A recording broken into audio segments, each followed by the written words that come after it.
Joining us now is Ryan Mannion. Her brother, First Lieutenant Travis Mannion, was killed in Iraq in 2007 while drawing fire away from wounded comrades. Today, she runs a foundation named for her brother, which offers support to military veterans and families of fallen soldiers. Ryan, it's really good to have you with us here as we talk about this, and so much of this has become political. What's the conversation we should be having today? I'm glad you asked that. Thank you so much for having me on. And I've been trying to analyze this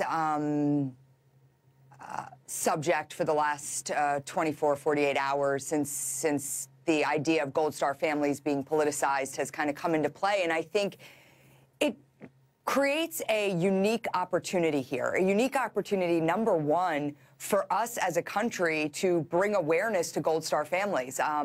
I live in this world. I am a Gold Star sister. I work every single day with families of the fallen.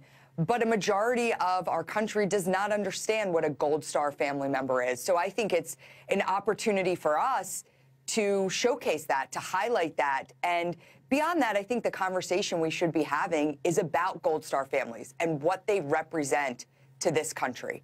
I want to talk about the Gold Star families that I traveled with to Guatemala in January, where we built a house for a homeless family. I want to talk about the Gold Star mother and father who have planted hundreds of trees in downtown Baltimore to revitalize a impoverished neighborhood. And I want to talk about the Gold Star children that we took and down the Delaware Water Gap, where they did service projects for the week. There are so many incredible stories of resilience with these Gold Star families. And I think this is the opportunity where we can start highlighting some of them. And it's so important to do that in the initial days. Whenever we hear of a service member who is killed, there are expressions of thoughts and of prayers and heartfelt condolences that are sent to all of those families. And I'm sure you felt those in the days and the weeks and the months after you lost your brother. Is there a right way to express condolences? I don't know that there is. I know for me, my first thing when I'm giving condolences, whether it's to Gold Star families or not, is to say I'm sorry for your loss, because I truly am. But I will say, in the 10 years since I lost my brother Travis, there are many people that have tried to offer their condolences, and they didn't come across the right way. But I understand it's a hard conversation. It's a hard thing to say. And I think that in the initial days, sorry, go ahead. It's just knowing that we are remembering and that we care about their loss. And when we look at this, there seems to be a tendency these days to make everything political and to further highlight the divide. No one in this country is ever going to think the same as everyone, and that's a beautiful thing, I would argue. Sure. But is the military becoming too politicized? Are veterans, current service members, those who have made the ultimate sacrifice, and their families, are they being used as political footballs?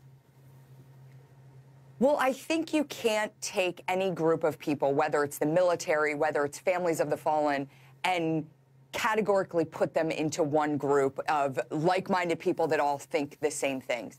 But what I think we do need to be doing is, as a nation, we do have to look at some things in a way of how they transcend politics. And I think Gold Star families are one group of individuals that should transcend politics. I think we as a nation can all come together and understand and value the sacrifice of the men and women who have given their lives for our freedoms. And I think we have to stop using them as pawns in a political game, for sure. Ryan Mannion, appreciate you taking the time for us today and all the work that you do every single day to honor your brother Travis and to help so many of those families who know what it is like to be a Gold Star family. Thank you. Thank you so much.